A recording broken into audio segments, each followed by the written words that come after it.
Porque as nações se enfurecem e os povos tramam em vão? Os reis da terra se levantam e os príncipes conspiram unidos contra o Senhor e o seu ungido, dizendo: rompamo-nos suas correntes e livremo-nos de suas algemas. Aquele que está sentado nos céus se ri, o Senhor zomba deles. Então ele os repreende na sua ira e os aterroriza no seu furor, dizendo: eu mesmo constituí o meu rei em Sião e o meu santo monte. Proclamarei o decreto do Senhor. Ele me disse: tu és meu filho, hoje te gerei. Pede-me e te darei as nações como herança e as extremidades da terra como propriedade. Tu as quebrarás com uma vara de ferro e as espedaçarás como se fosse um vaso de barro. Agora, ó reis, sede prudentes, juízes da terra, acolhei a advertência, cultuai o Senhor com temor e regozijai-vos com tremor. Beijai o filho, para que ele não se irrite, e não sejais destruídos no caminho, porque em breve sua ira se acenderá. Bem-aventurados todos os que confiam nele. Pai, muito obrigado, Senhor, pela tua palavra. Agora que nós lemos, pedimos em nome de Jesus, que nossos corações possam ser encontrados nessa noite como terra boa, onde a boa semente da tua palavra em nós semeada, a produzir frutos a 30, 60 e a 100 por um. Glorifica, Senhor, como nós já cantamos aqui, glorifica Cristo na tua igreja. Vem, Senhor, e reina sobre nós, em nome de Jesus. Lança por terra toda rebelião e rebeldia contra o Senhor, em nome de Jesus, e que o teu Filho, o teu único Filho, nosso Senhor e Salvador Jesus, seja glorificado em nós, para a glória do teu nome. Nós oramos em nome de Jesus, amém. Os irmãos podem se assentar? Irmãos, os salmos, a gente vai ver isso, né, ao longo dessa série de exposições, mas os salmos eles podem ser classificados de diferentes formas, levando em conta, né, cada uma das suas características. Por exemplo, o salmo que nós lemos na quinta passada, né, o salmo do capítulo 1, é um salmo de sabedoria. Então ele traz conselhos de sabedoria, uma reflexão sobre a vida, e isso nos permite alcançar sabedoria. Há outros salmos, por exemplo, que são considerados como salmos de penitência, que são aqueles salmos que aparecem para expressar o arrependimento do pecador. Então nós vamos ver isso também ao longo dessa série de mensagens. Há outros que são salmos chamados de salmos de romagem, que eram salmos cantados pelos grupos, pelas caravanas dos peregrinos, quando eles subiam para Jerusalém a fim de prestar culto ao Senhor na época das festas. Então, o livro de Salmos, esse que é o maior de todos os livros da Bíblia, né, com 150 capítulos, ele foi composto ao longo, na verdade, de quase 1000 anos, por autores diferentes. Então, quando nós estamos lendo o livro de Salmos, eu vou usar um exemplo aqui talvez bem simples para os irmãos compreenderem, é como se nós estivéssemos lendo um livro de inário, como o inário para o culto cristão, que nós cantamos, né? Como a gente cantou hoje aqui, é como se nós pegássemos uma daquelas canções, e a primeira canção, né, que nós cantamos, então passássemos a meditar em cada uma das suas expressões, daquilo que significa. E o Salmo vai ter essa função também, uma função, de certa forma, pedagógica, porque as canções ensinam, a música também pode ser usada para ensinar. A gente entende isso quando a gente chama as crianças aqui à frente e pede para elas cantarem 3 palavrinhas só. Eu aprendi de cor: Deus é amor, né? E então tralalalá, que não pode esquecer o tralalalá, muito importante isso também. Brincadeira, irmão, só para descontrair. Mas dessa maneira a música passa a ter uma função no culto pedagógica, porque ela ensina algo sobre Deus, e algo poderoso sobre Deus. Deus é amor, nesse caso, não é isso? Então, assim também quando nós estamos debruçados nos salmos, a gente precisa perceber que essas poesias também cantadas, né, poesias como canções, são para nós também fonte de grande ensino, O Salmo 2, nesse caso, ele pode ser classificado como um salmo messiânico. O que quer dizer isso? A gente vai ver alguns exemplos ao longo dessa série, né, como também o 22 e outros salmos. Os salmos messiânicos são aqueles que, em certo momento das Escrituras, eles são mencionados lá no Novo Testamento. Então, o salmo messiânico é aquele que vai ser mencionado lá no Novo Testamento para se referir a Jesus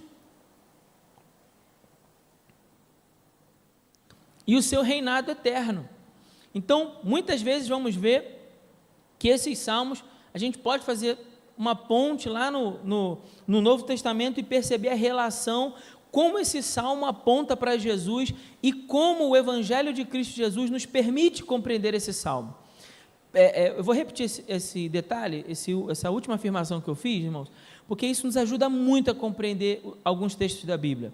A gente precisa sempre fazer essa pergunta: como esse texto que eu estou lendo, ele aponta para Jesus? Nesse caso é um texto direto, há um apontamento direto para Jesus. Há um apontamento sim em relação a Davi, vou explicar, mas ele também tem um apontamento direto para Jesus. E quando nós estamos lendo os evangelhos, como a gente está fazendo aqui no desafio da leitura da Bíblia, né? A gente também começa a perceber como o evangelho nos permite compreender o que a gente está lendo aqui hoje. Então há essa via aí de mão dupla. E esse Salmo 2 é um salmo assim, é um salmo considerado messiânico, porque ele vai conter, né, diversas características que apontam para o Messias, e também lá no Novo Testamento ele vai ser o salmo mais citado do Novo Testamento. Você sabia disso? Que o salmo de número 2 é o mais citado? Só isso já deve acender a nossa luz de alerta, de curiosidade. Peraí, eu quero entender esse negócio. Porque se os autores do Novo Testamento mencionam tantas vezes esse salmo, tem alguma coisa especial aí, não tem? Esse é um outro segredo também quando você está estudando a Bíblia.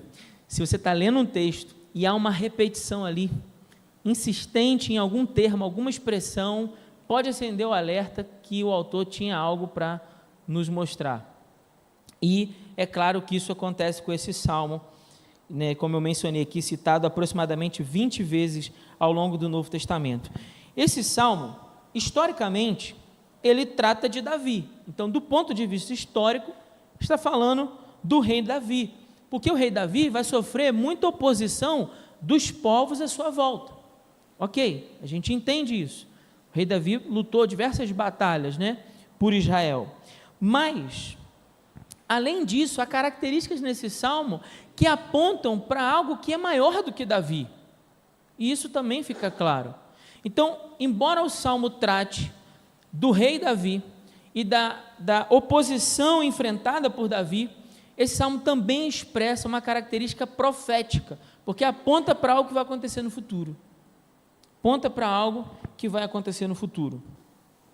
Esses 12 versículos, na sua estrutura, ele fica um pouco mais fácil para a gente dividir. Por quê? Porque o poema tem 4 estrofes, e cada uma dessas estrofes tem 3 versos. Então, quando a gente está analisando a estrutura em que o salmo é apresentado, isso fica mais fácil.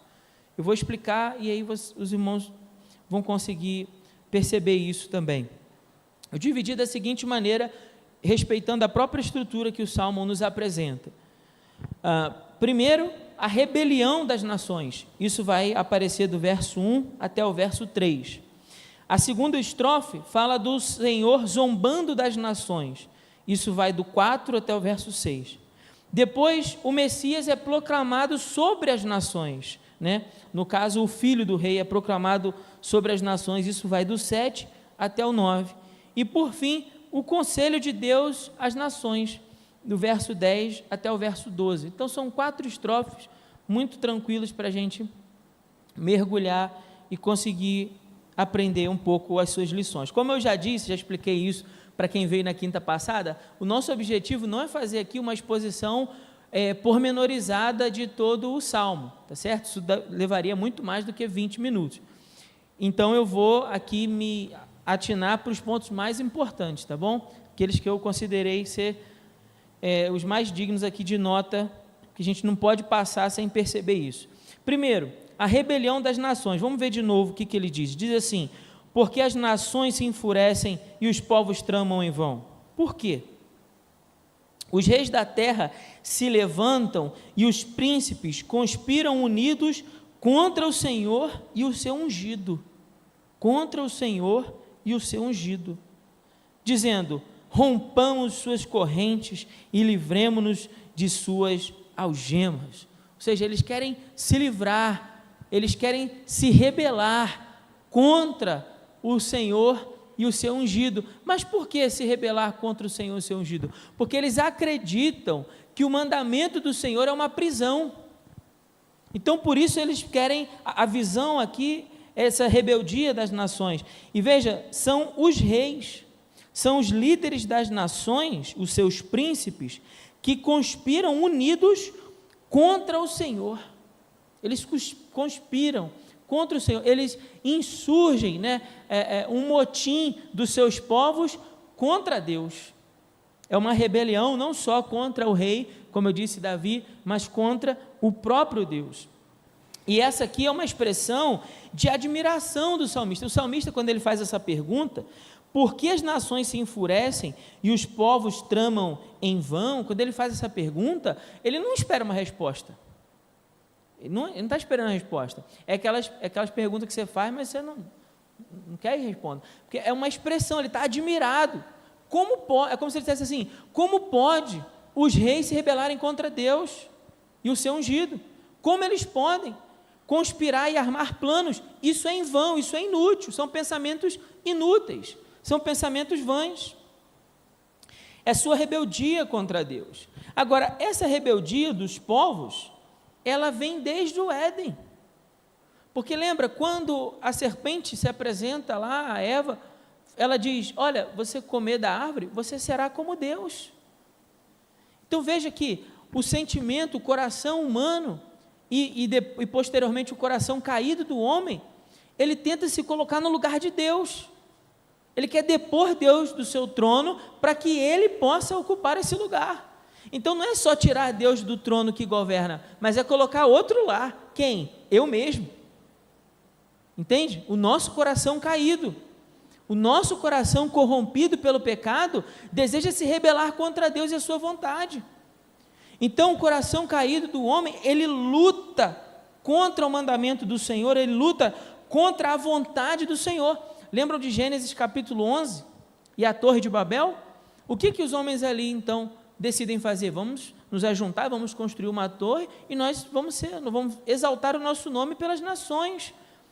O que Gênesis capítulo 11 mostra para nós? Essa rebeldia do coração humano de querer tirar Deus do trono para dizer assim: eu não vou mais obedecer você, não vou mais obedecer suas palavras, eu serei meu próprio Deus, meu próprio Senhor da minha vida, e eu vou conduzir a minha vida do jeito que eu quiser. Veja como é que isso é interessante, porque é assim que a gente vê hoje também, não é assim? O coração rebelde do homem, tentando o controle, assumir um controle. E aí o que ele faz então? Ele se revolta e tenta lutar contra o Senhor. Isso fica muito claro, por exemplo, quando nós estamos lendo Atos capítulo 4, só para contextualizar, quando os discípulos Pedro e João entram à porta do templo, eles curam, a porta formosa do templo, eles curam um homem aleijado, a hora da oração, a hora nona, e então aquilo chama a atenção dos líderes daquele tempo e eles o prendem. E quando eles o prendem, eles dão uma ordem. O que eles ordenam? Verso 18 diz assim: e chamando-os ordenam-lhes expressamente que não falassem, nem ensinassem em nome de Jesus.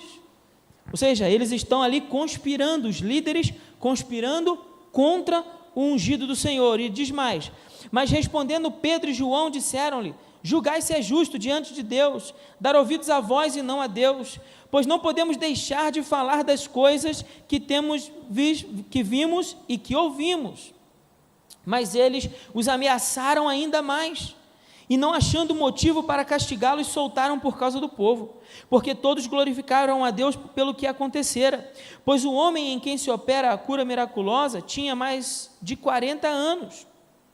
Depois de soltos, foram para os seus companheiros, veja só, e lhes contaram tudo o que os principais sacerdotes e líderes religiosos lhes haviam falado. Ao ouvirem isso, todos juntos elevaram a voz a Deus, dizendo: Senhor, tu que fizestes o céu e a terra, o mar e tudo o que neles há, que pelo teu Espírito Santo dissesse pela boca de nosso pai Davi, teu servo. O que ele disse? Ainda no verso 25: porque os gentios se enfurecem e os povos imaginam coisas vãs. O que eles estão orando? Eles estão orando o Salmo. Eles estão orando o Salmo de número 2. Veja só, os reis da terra levantaram-se e as autoridades aliaram contra o Senhor e contra o teu ungido. Pois nesta cidade eles de fato se aliaram contra o teu santo servo Jesus, a quem ungiste, não só Herodes, mas também Pôncio Pilatos, com os gentios e os povos de Israel. E o que eles fizeram? Quando macumunaram contra o ungido do Senhor, eles o crucificaram. Eles se rebelaram a tal ponto de matar o filho do rei. Mas veja só a compreensão que os apóstolos e os discípulos têm desse fato. Como eles enxergam? Veja só, eles estão com os óculos do capítulo 2 de Salmos, tá certo? Eu agora não estou enxergando, só uns borrões, assim, tá? E eles não enxergavam também, mas quando veio Cristo Jesus e a sua obra da cruz, eles agora passam a enxergar pelos óculos da palavra a cruz e o que aconteceu naquele dia, e através das lentes do Salmo capítulo 2, olha o que eles dizem, pois, verso 28, para fazer tudo o que a tua mão e a tua vontade predeterminaram que se fizesse, ou seja, Senhor, tudo que esses homens, os reis da terra, os poderosos, se levantaram para fazer contra o teu ungido, na verdade estavam cumprindo a tua vontade. Nada pode impedir a tua vontade, Senhor. Então tudo que esses homens fizeram nesse tempo, crucificando Jesus, foi cumprimento da vontade do Senhor. Agora, pois, ó Senhor, olha para as suas ameaças e concede aos teus servos que falem a tua palavra com toda a coragem, enquanto estendes a mão para curar e para realizar sinais e feitos extraordinários pelo nome do teu servo Jesus. Estou falando da cura, que aconteçam outros sinais, como foi a cura daquele homem aleijado lá na porta. E quando terminaram de orar, o lugar em que estavam reunidos tremeu, todos ficaram cheios do Espírito Santo e passaram a anunciar com coragem a palavra de Deus.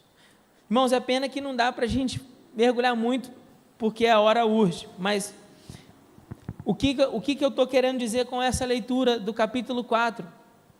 Eles estão orando o Salmo 2 e compreendem pela palavra do Senhor que tudo o que aconteceu e a rebeldia dos homens se cumpriu naquela cruz, mas naquela cruz o Senhor Jesus foi exaltado e venceu sobre a rebeldia do coração humano. Lá na cruz, Cristo venceu sobre a rebeldia do meu e do teu coração. Os homens caídos rebelam-se contra Deus e sua vontade, como um homem que tenta se livrar das cordas que o prendem, como se isso lhe tirasse a liberdade.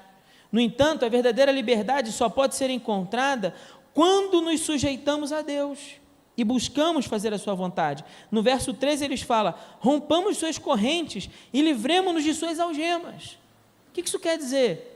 O jugo, o mandamento do Senhor para o homem rebelde, para o homem caído, é um jugo muito pesado. Cumprir o mandamento do Senhor para o homem caído é insuportável.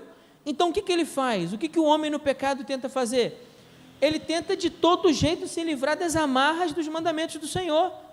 Ele tenta de todo jeito não obedecer à palavra de Deus.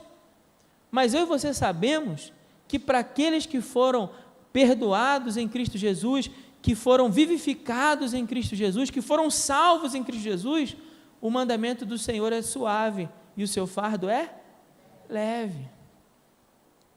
Mas e o homem que não entende isso? Ele luta, ele quer se livrar, ele acha que aquilo é insuportável. E a verdadeira escravidão, diz a palavra, não é o mandamento do Senhor, mas o próprio pecado, que o escraviza e tortura sua alma em dor e sofrimento. E esse sofrimento só poderá acabar para o homem pecador quando ele vier a Cristo, se reconciliando com Deus. E a lição aqui, irmãos, é muito simples. Qual é a lição? A pior coisa que pode acontecer para um homem é que Deus o entregue em suas próprias mãos.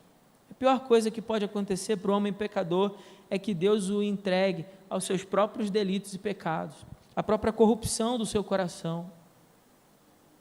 Na parte 2, o Senhor zomba das nações, versos de 4 a 6. A despeito de toda a rebeldia dos homens, o Senhor continua inabalável. Em seu trono, Ele ri, Deus ri da rebeldia humana. Soberano, Ele governa e julga as nações, de acordo com a sua vontade, boa, perfeita e agradável, como diz Romanos, capítulo 12. O Senhor se ri e despreza dos homens, pois nenhum dos seus ataques pode afetar os seus planos, nada pode alterar os seus desígnios. Veja, eles reuniram os discípulos e ordenaram que eles não falassem, e eles vão se levantar para falar com ainda mais coragem. Como que os homens, as autoridades desse mundo, irmão, podem impedir os planos do Senhor? Sabe, nós devemos ler isso aqui, e ao ler essas palavras, isso deveria trazer muita paz ao nosso coração, quando a gente fica vendo essas teorias da conspiração por aí na internet, na televisão, né? De que não, vamos ficar impedidos, o governante tal, o presidente tal, está fazendo tal coisa para impedir. Irmãos, o lugar onde nesse tempo se persegue o evangelho, como na China, por exemplo, é um dos lugares onde a igreja mais cresce. O que isso diz a gente? O que isso nos diz? Nada nem ninguém pode impedir os planos do Senhor, meu irmão.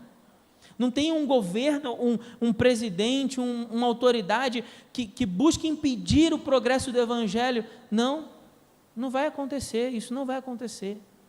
No final, o Senhor irá triunfar sobre tudo e sobre todos. Então, quando os homens se levantam para atacar, os seus ataques, os seus planos são inúteis, e Deus ri. Deus ri. Ao longo de toda a história, quantas vezes tentaram destruir a igreja, irmãos? Quantas vezes tentaram destruir a palavra e os seus tradutores, inclusive queimando eles na fogueira, para que não se traduzisse a palavra. E ainda assim a palavra do Senhor permanece para sempre, pois ninguém pode lançar um fundamento além deste. Ninguém. Então toda a luta contra os reis e poderosos, Deus ri.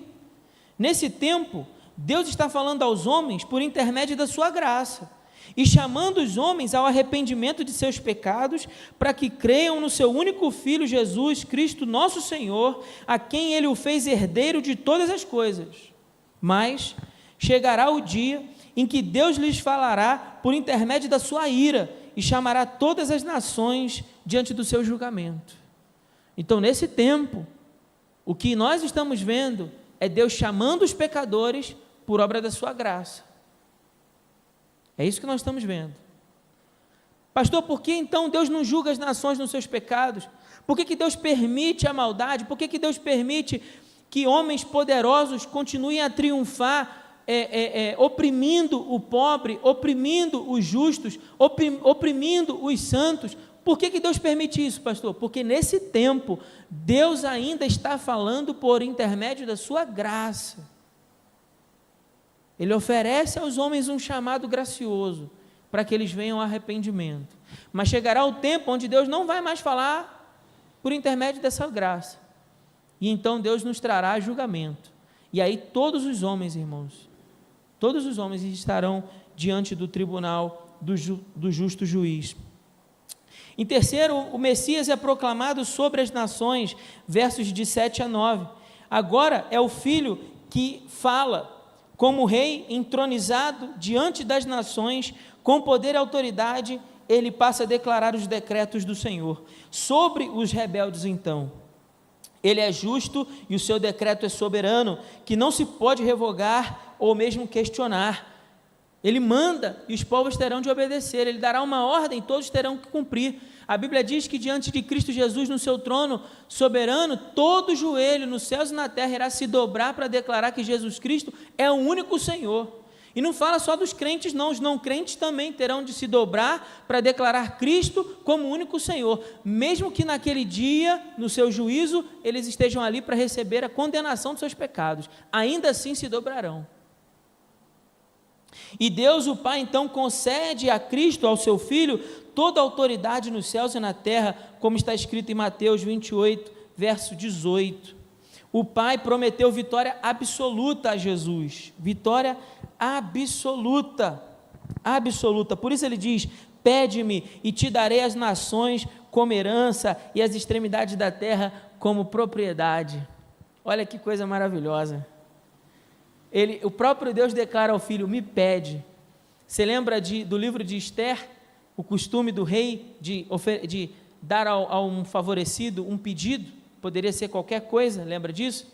Depois isso também aparece no livro de Mateus, quando a filha, né, de Herodias pede ao rei Herodes a cabeça de João Batista, e aí o rei oferece ao favorecido o que ele pedir. Assim também acontece, né, entre o pai, o rei, Deus e seu filho, o ungido do Senhor. Então ele pede as nações e Deus concede as nações. Isso é maravilhoso a gente pensar nisso, porque nós estamos lendo o que fala também a respeito de nós, os que cremos, porque quando Deus dá as nações, Ele dá tudo a Jesus, Ele dá todo o domínio, todo o poder, toda a autoridade a Jesus. Isso significa autoridade para julgar, sim, as nações rebeldes, mas também autoridade para salvar gente de todo o povo, língua e nação, que é dado como herança ao Senhor. Nós somos a herança do Senhor. Nós, os que fomos salvos, somos herança do Senhor. Somos um povo de propriedade exclusiva de Deus e do seu ungido. E Ele pagou um alto preço por nós na cruz. Mas a Bíblia diz em Isaías 53 que Ele olha para o fruto do seu penoso trabalho naquela cruz e Ele fica o quê? Satisfeito, alegre. Ele fica satisfeito por isso. E assim Cristo governará sobre todos os reinos do mundo em justiça e eternamente. O conselho de Deus então às nações, versos de 10 a 12, diz assim: agora, ó reis, sede prudentes, juízes da terra, acolhei a advertência, cultuai o Senhor com temor e regozijai-vos com tremor, beijai o Filho, para que ele não se irrite e não sejais destruídos no caminho, porque em breve sua ira se acenderá. Bem-aventurado todos os que confiam nele. Veja o conselho de Deus. O conselho de Deus, diante do decreto do Pai e o julgamento prometido pela vitória do seu Filho, só resta ao pecador uma coisa. Que coisa é essa? Se entregar ao senhorio de Cristo, em amor e obediência, em alegria e temor, em alegria e temor.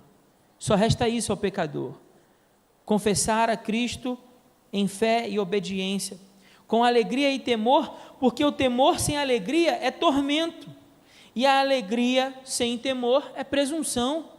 Então por isso nós nos sujeitamos a Cristo, sim, mas fazemos isso com alegria, isso não nos é pesado. E fazemos isso com alegria e temor, mas não o temor de ter medo de Deus, é o temor filial, é o temor do filho, é o temor daquele filho que respeita o pai. Por que você, já homem adulto, ou você, mulher adulta, obedece seu pai? Por medo dele te dar uma chinelada? Não mais, né, pastor? Já foi assim, hoje não. E hoje você o respeita por quê? Porque você o honra, deseja honrá-lo. Deseja honrá-lo por amor, por reverência àquilo que seu pai e sua mãe representam para você. E assim também deve ser o temor dos filhos de Deus ao Deus Pai.